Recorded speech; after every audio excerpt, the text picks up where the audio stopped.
낯선 방 한가운데서 눈을 뜬 유이치, 大丈夫? 오늘의 주인공 유이치, 그리고 동시에 깨어난 4명의 친구들. 게다가 이곳은 입구도 출구도 없는 완전히 폐쇄된 공간. 잠시 후 벽 한쪽에 문이 생성되고 그 안에서 누군가 천천히 걸어나오기 시작했는데, 민나!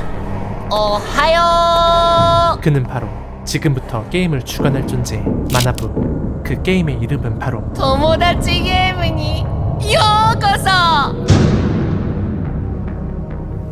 友達ゲーム。これから3つのゲームに参加してもらって、君たちの借金を返済してもらうよ。借金？そう、借金2000万円。 그런데 아직 고등학생에 불과한 이들. 대체 이들은 어떻게 2000万! 이런 거액의 빚을 지게 된 걸까요? 일주일 전 친구들과 함께 떠날 수학여행비를 벌기 위해 신문 배달 알바 중인 유이치. 그러던 중 한 남자를 치고 말았죠. 大丈夫ですか？怪我ないですか？大丈夫だ。びっくりして転んだだけだ。 다행히 남자는 すいませんでした。 겉보기에 멀쩡해 보였지만 곧 태도가 달라졌습니다. 怪我しました？ 방금 전만 해도 멀쩡했던 손을 怪我したみたいだ。 갑자기 부여잡으며 메소드 연기를 펼치더니 これ多分折れてるな。 치료비 명목으로 500万治療費払ってもらおうか。 무려 500만 원을 요구했죠. 500万。お前高校生か？はい。それじゃ話にならんな。とりあえず親御さんと話をさせてもらおうか。俺親いないんで。あ？じゃあどうしてくんだてめえ。 하지만 곧바로 그의 거짓말에 간파한 유이치.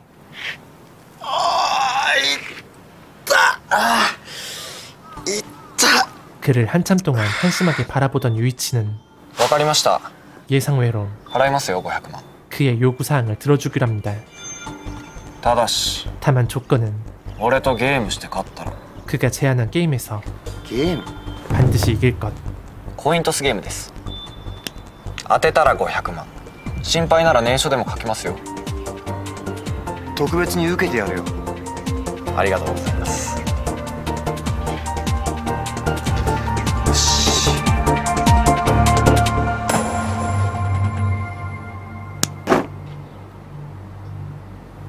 さあどうぞ。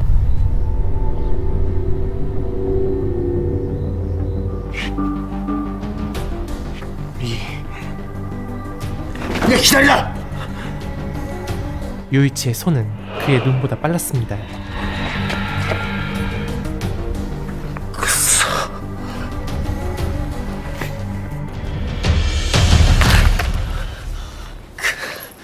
아니 정확히는 처음부터 돈을 잃을 확률을 단 1%도 남기지 않았던 것이었죠.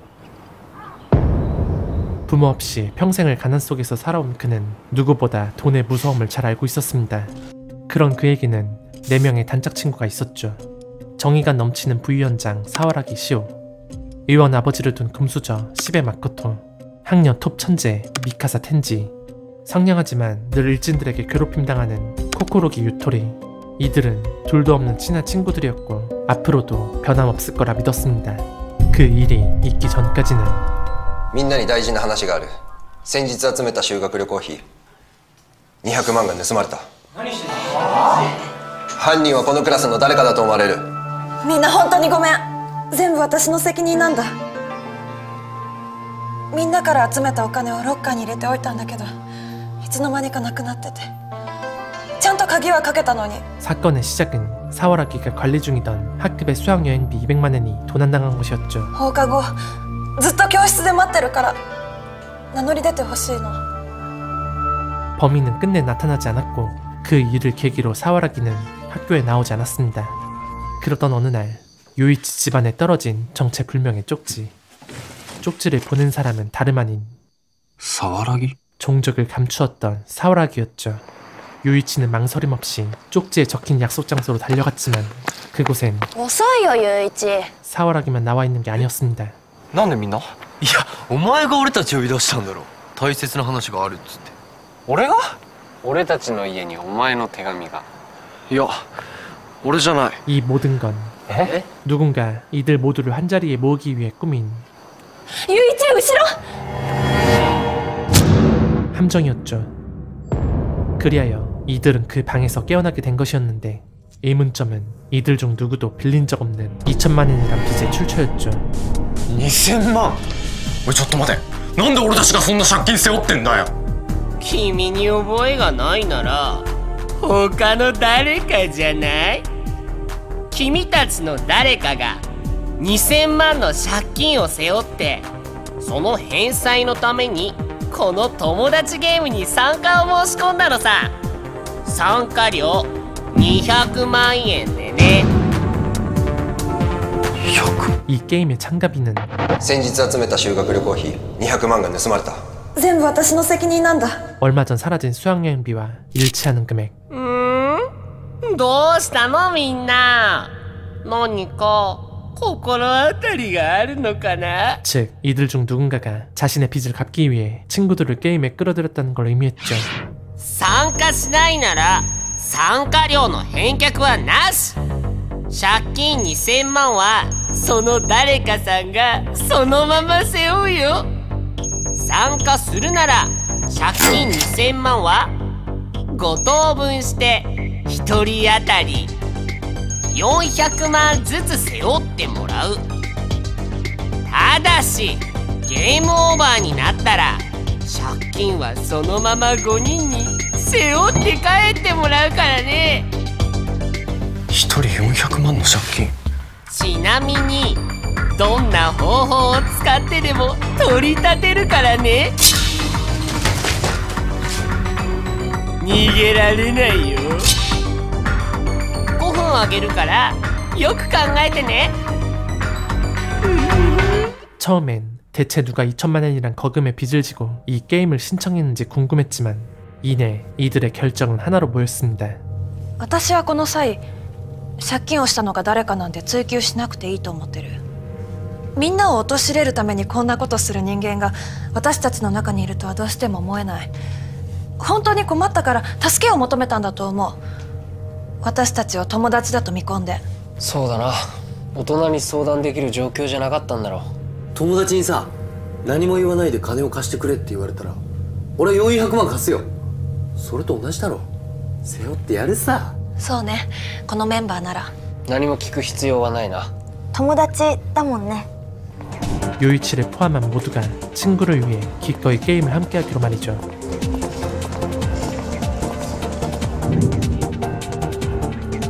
그리하여 시작된 첫 번째 게임. これこっくりさん？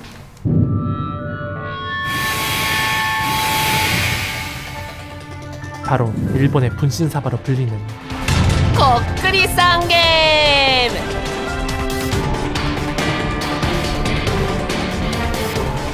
こっくりさんゲーム。まずはここにある自分のネームプレートを取って。 게임에 앞서 참가자 전원에게 특수 제작대 명찰이 지급되었고 그 뒷면에는 각자에게 배정된 빚의 금액이 입력되어 있었습니다. この第一ゲームをクリアすれば賞金200万だよ。じゃあ1人当たり40万減らせるってこと？ゲームに勝ってこの数字を減らしていくわけか。その数字は今後他の人に見せないように。見せたらペナルティで借金が2倍にされるからね。なんで見せちゃいけないんだよ。数字を口で教えるのは OK だよ。じゃあ問題ないんじゃん。話していいのに見せちゃいけない。どういうことだ。 이후 이어진 게임의 규칙 설명. じゃあルールの説明をするね。 먼저 테이블 위에 놓인 동전 위에 손가락을 올려놓고 제시된 질문에 대해 예 아니오 중 선택하는 방식이었죠. これ動かない。今は机に固定されてるんだ。まずは1回やってみよう。これは問題。日本で一番北にある都道府県は北海道である。 문제 자체는 어렵지 않았고 簡単な問題だ。 한 명도 빠짐없이 답을 아는 눈치였습니다.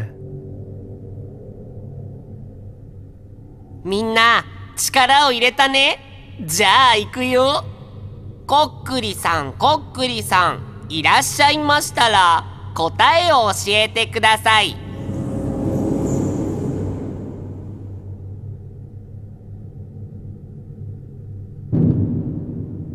正解。お見事。これが本番だったら第一ゲームクリアだよ。こっくりさんの手が上がってるでしょ。それは5人の答えが全員一緒だったからだ。答えが割れたら？じゃあしほちゃん、いいえに力を入れてみて。 단 이번 게임의 핵심은 소수의 의견 쪽으로 동전이 움직인다는 거였죠.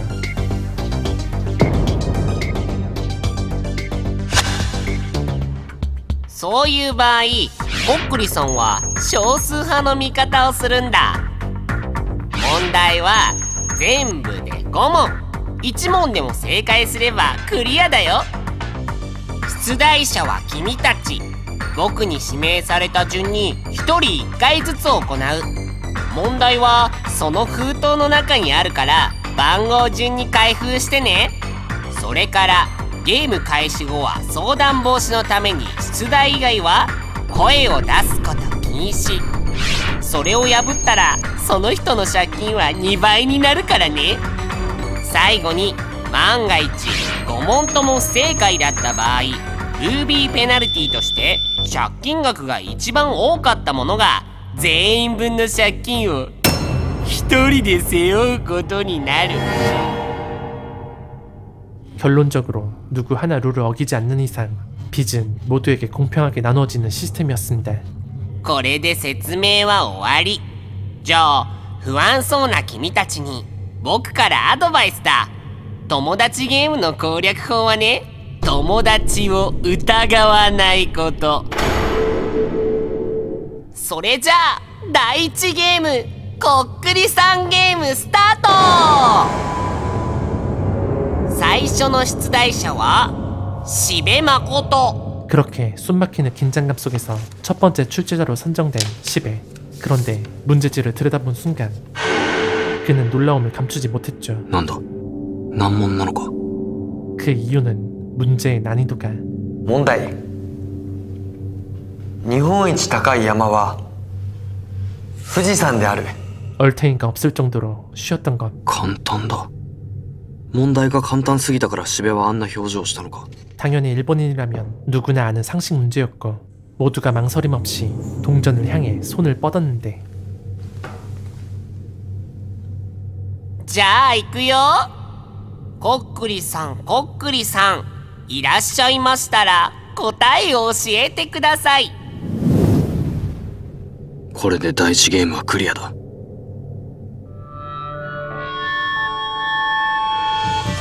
하지만 결과는 모두의 예상을 완전히 뒤엎었습니다. 俺たちはまだこのゲームの本当の恐ろしさを知らなかった。 친구들 중 누군가가 의도적으로 아니오를 선택했던 것.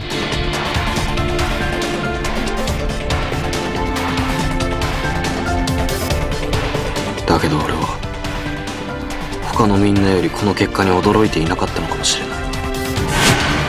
なぜなら 俺は知っているから。ここにいる誰よりも金の恐ろしさというものを。いいえ、不正解。第1問不正解。正解ははいだよ。 경악스러운 결과에 하마터면 소리를 낼 뻔한 사와라기. 다행히 세이프였고 유이치의 머릿속은 바빠지기 시작했죠. 手が上がってないってことは 5人の回答は揃わなかった。答えが割れた。誰かが家にわざと票を入れたってことか。いやいやいや、それはその考えは危険だ。何の得がある。目的はみんなで借金を返すことだろ。ゲームをクリアしないなんてナンセンスだ。そろそろ2問目を始めるよ。出題者は心木ゆとり。 정신을 가다듬을 틈도 없이 두 번째 출제자로 유토리가 지목되고 그녀는 문제지를 집어들었습니다. 그리고 유토리의 표정 또한 시베와 다르지 않았으니. 問題 1+1は2である。 이번 문제는 좀 전보다 한층 더 쉬워진 난이도였죠. 簡単すぎる。そういうことか。第1問目は単なる誰かのミスだったんだ。あまりに簡単だから深読みしすぎたってことだ。そうに違いない。でもこの2問目は深読みのしようがないほど簡単だ。幼稚園児でも即座にはいと答える、そういう問題だ。 과연 이들은 유치원생의 지능을 뛰어넘을 수 있을까요? じゃあ行くよ。こっくりさん、こっくりさん、いらっしゃいましたら答えを教えてください。 하지만 애석하게도 이번에도 역시 오답. いいえ、不正解。第2問不正解。正解ははいだよ。 이로써 누군가 고의적으로 회방을 놓고 있는 게 분명해진 상황. いるのか、この中に。自滅覚悟でみんなに借金を背負わせようとか考えてる裏切り者が。仮にいたとして誰なんだ。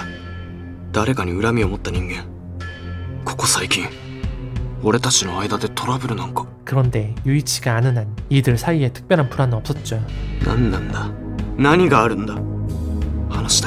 話さえすればきっと何かの行き違いだってわかるはずなんだ。 그제야 유이치는 깨달았습니다. まさか話せないルールってのは相談対策じゃなくて俺たちの不安を煽るためにやってるのか。 말을 해서는 안 된다는 룰이 참가자들의 불신을 증폭시키는 핸디캡이 되고 있다는 사실을. じゃあ第3問を始めよう。出題者は三笠天智。 이어서 텐지가 낼 세 번째 문제의 난이도 또한 예상을 벗어나지 않았죠. 問題。日本は英語で言うとジャパンである。ダメだ、疑っちゃダメだ。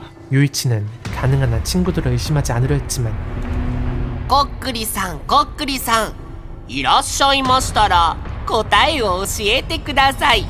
이번 결과마저 그 의심을 멈추게 두지 않았습니다. いいえ、不正解。第3問不正解。正解ははいだよ。誰がいい家に入れた。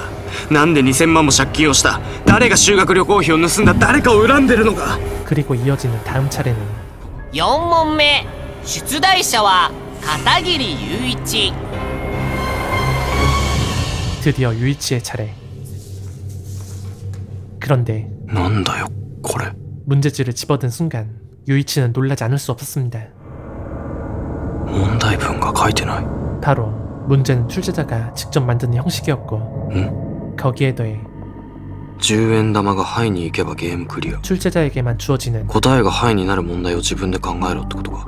특별한 베네핏이 존재했기 때문 10円玉がいい家に行けば出題者のみ借金が半額。これはつまり答えがハイの問題を出してハイに動いたらゲームクリアだがいいえに動いた場合不正解になる代わりに出題者のみ借金が半額になるってことか。そうなればこっくりさんゲームが全問不正解でクリアできなくても俺だけはブービーペナルティを回避できる。いや待て、ちょっと待てよ。そうか、分かったぞ。なんでこうも不正解が続いていたのか。1問目から3問目まではこれと同じ内容だったんだ。だとすれば全ての辻褄が合う。あの時の締めの表情、あれは自分の借金を半額にしブービーペナルティを回避しようと思ったからだ。3人は自分の借金を半額に減らすためにわざと10円玉をいいえに導いていた。全員が確実にハイに入れる問題を出して自分だけはいいえに入れる。少数派だから確実に10円玉はいいえに動く。これは裏切りじゃないのか。この問題は2つのものを天秤にかけてる。友達を選ぶか金を選ぶか。3人は俺たち全員の友達みんなの勝利じゃなく自分だけの勝利、金を選んだ。少しでも早く自分の安全を確保するために後の出題者のリスクを考えずに。 그제서야 모든 의문의 퍼즐이 맞춰지기 시작한 유이치.そうかよ。 이제 중요해진 건 유이치의 무브였죠. 俺が範囲に入れさえすればゲーム終了だが、そうすると俺の借金はクリア賞金200万の5分の1、40万だけが引かれ360万。でもあの3人は今借金が半額になってるから200万、さらに賞金40万引かれて160万。なんで俺だけ我慢しなきゃいけない。そもそも俺が作った借金でもないのに。まだ5問目があるんだ。俺もいい家に。 물론 유이치도 앞선 세 사람처럼 비겁한 선택을 할 수도 있었지만, 그렇게 되면 룰에 따라 독박을 쓰는 사람은 바로 今俺が一番に考えるべきことは 마지막 출제자인 사와라기. ここにいたんだ、片桐雄一君。 유이치는 늘 혼자였고 覚えてないの？沢良志保。 그에게 가장 먼저 손을 내밀어준 사람은 同じクラス。 다름 아닌 사와라기였습니다. なんだよ。友達になろうと思って。え？なろうよ。なんで俺に？困ってるんでしょ？友達がいなくて。ふざけんな。別に付き合ってくれなんて言ってない。まあ無理して友達になるもんじゃないよね。ごめん、強引だった。いいのかよ。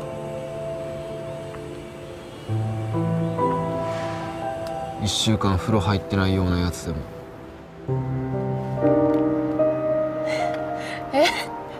それ本当？ 그렇게 그녀를 궁지에 몰아넣는 일은 유이치에게 있어 상상조차 할 수 없는 일이었죠. 問題。 결국 자신은 얘를 선택하며 1週間は7日間である。 이 게임을 자신의 손으로 끝내기로 결심한 유이치. 今俺が一番に考えるべきは5問目の出題者沢良のことだけだ。ここで俺が裏切れば全てのリスクが残された沢良一人にのしかかる。友達を作るきっかけを沢良はくれた。今の俺があるのは沢良のおかげだ。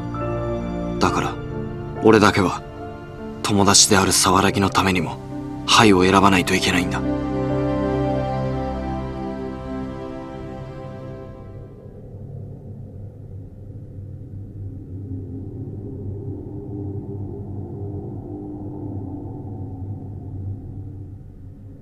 この第4問目で絶対に終わらせる。じゃあ行くよ。こっくりさん、こっくりさん、いらっしゃいましたら答えを教えてください。 유이치가 얘를 선택한 이상 이변이 없는 한 게임은 무사히 클리어될 예정이었지만 그 이변이 발생하고 말았습니다.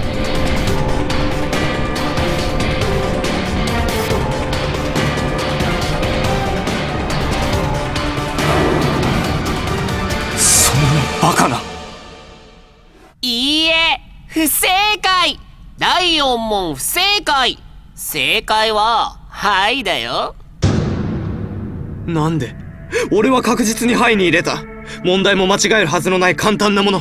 この条件で10円玉がいい家に行く理由は何だ？誰がいい家に入れた？ 그렇다면 결론은 하나.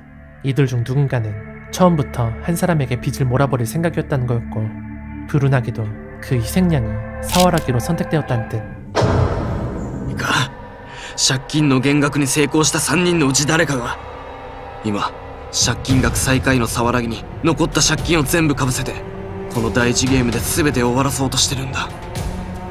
だとしたらそいつは最初から借金を誰か一人にかぶせるつもりで俺たちをここに招いたってことじゃないのか。 하지만 유이치의 추측에도 허점은 존재했죠. いや5問目も同じ内容の問題ならまた不正解で沢良の借金も半額になって。違う、5問目は問題内容が違うんだ。借金が半額なんて書かれてない。 만약 5번째 문제가 출제자의 의도가 아닌 예 아니오가 명확히 갈릴 수밖에 없는 질문이라면 상황은 완전히 달라지는 것이었습니다. さあ、ついに来ちゃったね、最終問題。ここで正解しないとゲームオーバーだよ。第5問、出題者沢良志保。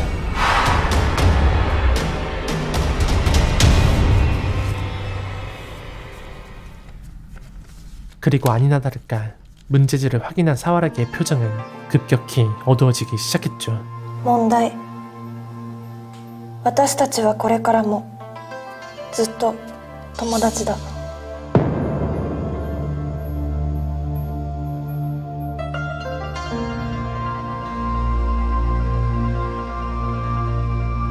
첫 번째 문제였다면 모두가 의심 없이 얘를 선택했을 법했지만 출제가 거듭되며 쌓이게 된 불씨는 그 정답을 확신할 수 없게 만들었습니다.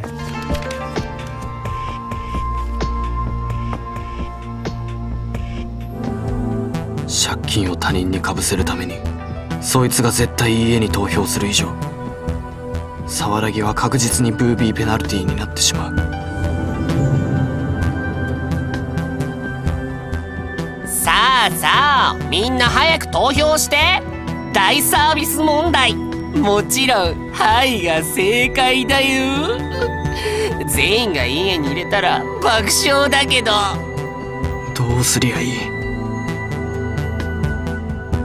さあ決断の時だよ。 그렇게 친구들은 긴 고민 끝에 하나둘씩 마음의 결정을 내리기 시작했고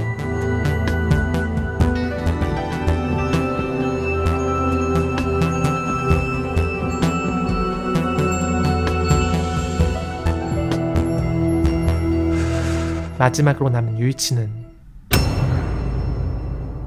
선택 대신 ちょっと待て。 룰을 어겨버립니다.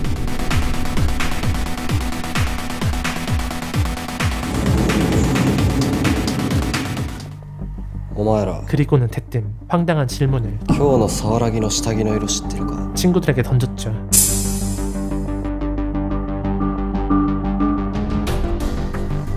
나しべ。気にならないか沢良の下着の色。お前沢良のこと好きなんだよな。教えてやろうか。もうどうした心木。不思議か？なんで俺が沢良の下着の色知ってるのか。知りたいか？なあ天智、お前はどうだ？クールなお前はこんなこと興味ないか？分かったよ。じゃあ教えてやるよ。ただし教えてくださいって声に出したらな。どうした？気になるんだろ？だったら声に出して言えよ。 그런 질문에 입을 열 사람이 있을 리 없었습니다. 물론 유이치 역시 그걸 잘 알고 있었고요. 言えるわけないか。だって今喋ったらせっかく半額にした借金が元に戻っちまうもんな。 그렇게 친구들에게 일침을 가하는 유이치. 동시에 이건 俺は全部分かってんだよ。この中にブービーペナルティを利用して沢良に全借金を負わせようとしてる裏切り者がいるってことだな。 다음 패를 위한 포석이었죠. だがな、そいつの思い通りにはいかない。なんせ俺は今ルール違反で借金が2倍になった。つまり最下位は俺だ。だけどな、このまま5問目も不正解、ゲームオーバーになっても俺は借金をかぶらない。全額かぶるのは裏切り者だ。だって書いてあったんだよ、俺のカードに。これよりルール変更、ブービーペナルティをかぶるのは借金額の一番少ないやつだってな。 일명 배신자 찾기. 유이치의 트릭에 낚여 목소리를 내는 자가 곧 배신자다. 하지만 이번에도 아무도 입을 열지 않았습니다. なんかお前らが暗い顔してるからさ、空気を変えようと思ったんだよ。この中に裏切り者なんかいるはずがない。俺はお前らを信じてるよ。 그럼에도 유이치는 개의치 않았죠. よし、じゃあゲームに戻るか。中断して悪かったな。問題は俺たちはこれからもずっと友達だだったよな。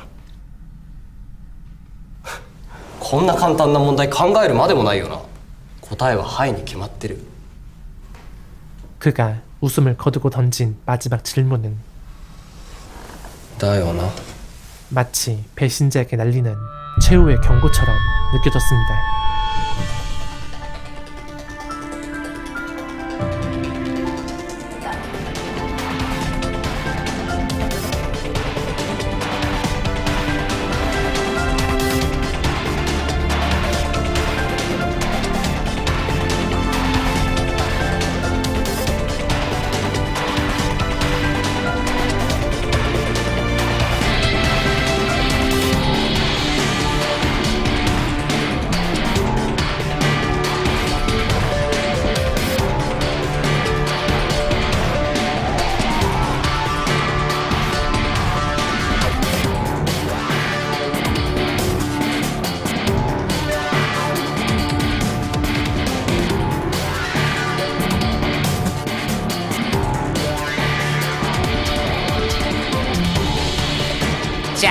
くよ。こっくりさん、こっくりさん、いらっしゃいましたら答えを教えてください。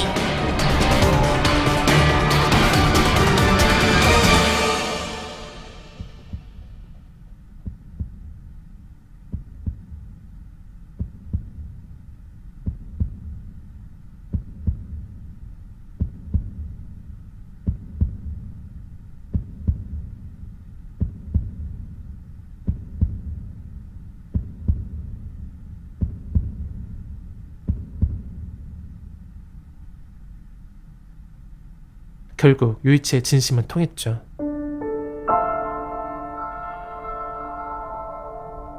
하이! 正解!第5問正解! こっくりさんゲームクリア! 비록 배신자를 찾아내지 못했지만 이들은 약속대로 200만 원의 상금을 받게 되었고 각자의 빚에서 5분의 1씩 차감될 예정이었습니다. 俺は一度借金半額で200万。でも声を出したことで借金2倍になって400万。つまりチャラで40万減っただけだ。 애초에 상금만으로 빚 전액을 갚는 건 불가능한 일. 게임을 클리어하는 것 외에 빚을 줄일 수 있는 유일한 방법은 친구를 배신하는 것. 그 사실을 요이치는 이제야 뼈저리게 깨닫게 되었죠. 하지만 여전히 풀리지 않은 가장 큰 수수께끼. 배신자는 과연 누구였냐는 건데. 3人の借金額が分かれば裏切り者が判明する。そいつは借金半額に加えてさらに40万減額。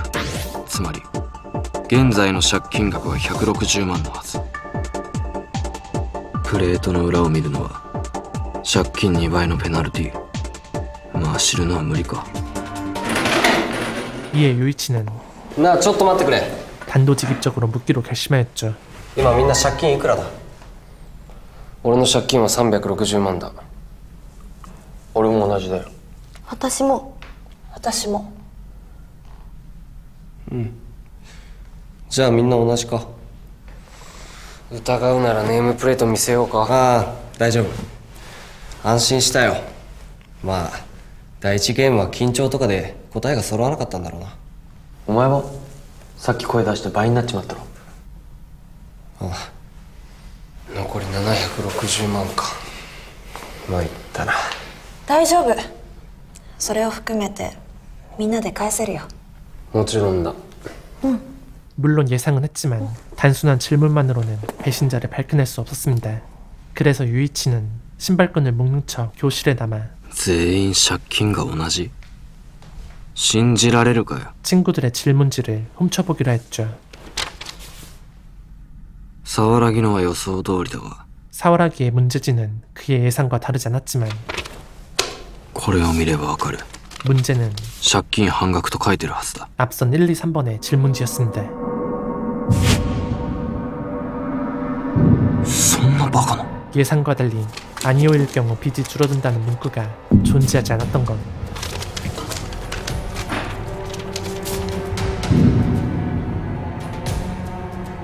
借金半額ルールが書かれていたのは俺だけ。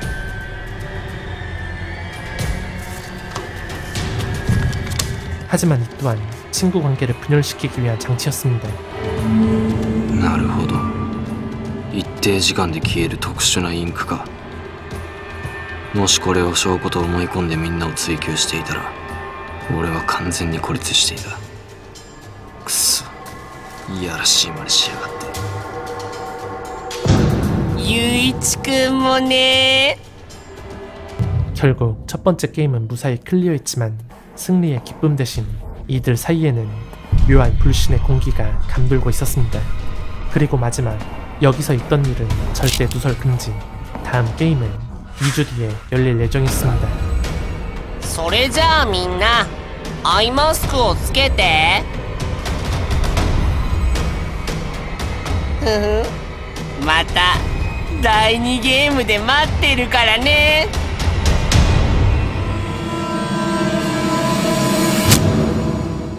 2017년 실사판 친구 게임은 동명의 인기 만화를 원작으로 친구 간의 신뢰와 돈이라는 현실적인 갈등을 심리게임 형식으로 풀어낸 흥미로운 작품입니다. 이번에 소개해드린 내용은 작품의 시작을 담당하는 드라마판의 1화부터 4화까지의 내용이었습니다. 이후 이어지는 극장판에서는 더 잔혹하고 치밀한 게임을 통해 친구들의 우정을 한층 더 잔인하게 시험하는 내용이 전개됩니다. 게임을 거듭할수록 업그레이드되는 룰 속에서 주인공 유이치가 펼치는 전략과 심리전의 묘미는 꽤나 보는 재미가 쏠쏠했는데요. 비교적 짧은 러닝타임 안에 다양한 게임과 심리전이 압축적으로 담겨있어 장르 특유의 긴장감을 즐기기에 적합했고요. 원작을 접하지 않았어도 규칙 설명이 잘 되어 있어 충분히 이해하고 따라갈 수 있던 것이 작품의 큰 강점이었다고 생각됩니다. 전체적으로는 캐릭터들의 관계와 감정선이 좀 더 깊이 있게 다뤄졌다면 하는 아쉬움도 있으나 데스게임이나 심리극 장르를 좋아하신다면 충분히 매력적으로 다가올 수 있을 듯하네요. 이상 헬무비였습니다.